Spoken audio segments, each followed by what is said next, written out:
Hier is jou Orania nuus van die afgelope 2 weke. Welkom by Orania Aktueel.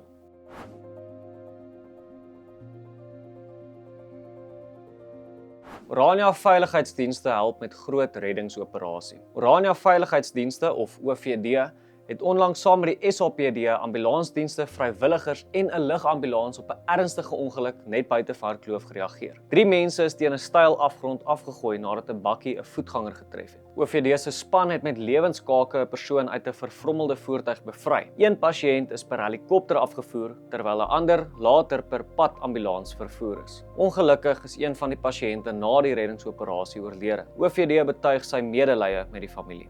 Name by Paul Kruger Monument vir ewig. Die name van al 2343 ondersteuners wat simboliese stene vir die Paul Kruger Monument gekoop het, is nou op 4 vlekvrye staalborde langs die monument vir ewig. Die monument van president Paul Kruger is in Oktober 2025 in Orania opgerig. Elke bydraer kan nou sy of haar naam op die terrein gaan soek. Die monument is in Orania gevestig, waar dit vir jare die Afrikaner se sterk strewe na vryheid sal simboliseer. Die oprigting en vestiging van eie Afrikaner instellings op eie Afrikaner grond is slegs moontlik wanneer mense hul harte en energie daaraan wy. Baie dankie aan elkeen wat hierdie projek moontlik gemaak het. Die Orania beweging verwys ook na nog soortgelyke geleenthede in die toekoms en raai ondersteuners aan om hulle oë oop te hou in die volgende paar weke. Sweedse navorser bestudeer Orania. 'n Navorser uit Swede het 2 maande in Orania deurgebring om die dorp se ontwikkelingsplan en stedelike ontwerp intensief te bestudeer. Die navorsing is onlangs bekend gemaak en bied 'n internasionale akademiese perspektief op Orania se ontwikkeling en unieke gemeenskapsmodel. Hy maak interessante gevolgtrekkings en die ontleding van sy studie kan gekyk word deur hierbo in die hoekie te klik.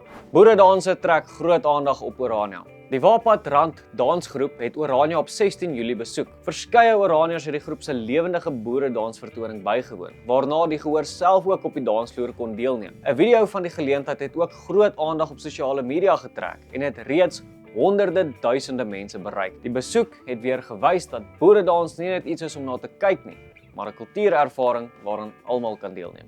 Orania studente pak die 2de semester met nuwe energie aan. Bo-Karoo Opleiding of BKO se studente het die 2de semester met groot entoesiasme afgeskop. Nuwe studenteleiers is verkies en opgelei, 13 nuwe studente is in die gemeenskap verwelkom en 2 debatspanne het aan Akademia se Fontie Spreuke kompetisie in Pretoria gaan deelneem. Ongeveer 70 studente en personeellede het ook aan BKO se jaarlikse ysbeertjie uitdaging deelgeneem. 10 deelnemers het langer as 90 minute in die koue Oranje rivier gebly en is as BKO se 2026 ysbere gekroon. Die 2de semester is skaars aan die gang, maar die studente se energie is duidelik reeds sigbaar.